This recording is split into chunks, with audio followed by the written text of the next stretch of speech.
যে অপ্রতিষ্ঠা এবং তাকে চেয়ারম্যান থেকে ইস্তফা দেওয়ার জন্য যে হুমকি এবং তাকে অসহ্যমূলক এবং বিধি বহির্ভূত যে আচরণ, যেটা আমাদের ডাক্তার সমাজকে মর্মাহত করেছে। এর প্রতিবাদে আমরা তাদেরকে একটা আবেদন করি কর্তৃপক্ষের কাছে এবং তাদের সুষ্ঠু বিচারের দাবি করার প্রেক্ষিতে আমাদের ক্যাবের কর্মসূচি হিসাবে আজ এবং আগামীকাল দুপুর সকাল 10টা থেকে বেলা 11টা পর্যন্ত খুলনায় অবস্থিত খুলনা মেডিকেল কলেজ হাসপাতাল, খুলনা বিশেষায়িত হাসপাতাল, খুলনা বিএনএ চক্ষু হসপিটাল, খুলনা শিশু হসপিটাল, খুলনা সদর হাসপাতাল এবং আমাদের যেটা গাজী মেডিকেল কলেজ হাসপাতাল, খুলনা সিটি মেডিকেল কলেজ হাসপাতাল, দিন আগে মেডিকেল হাসপাতালে আমরা বহির্বিভাগে যেখানে রুগী দেখা হয় বহির্বিভাগে আমরা 1 ঘন্টার জন্য স্বতঃস্ফূর্তভাবে কর্মবিরতি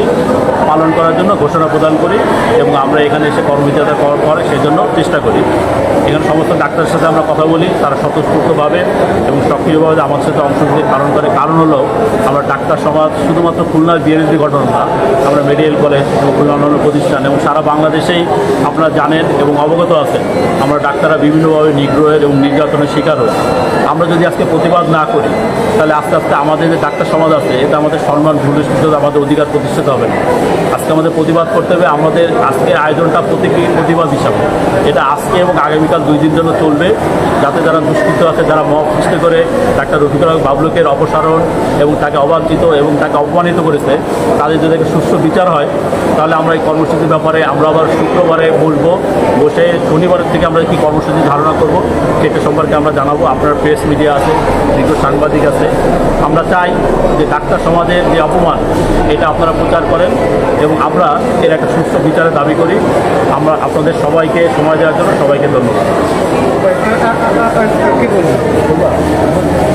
আসেন আসেন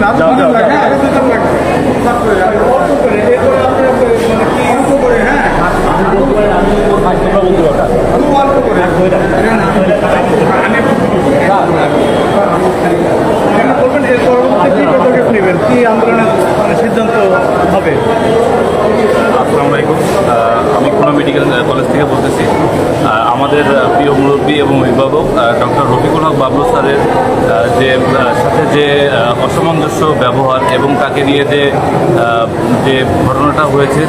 এর বিরুদ্ধে আমরা অবস্থান নিয়েছি এবং আমরা এর তীব্র নিন্দা জ্ঞাপন করতেছি এবং এর জন্য আমরা কার্যক্রম হিসেবে হসপিটালে আমরা আজকে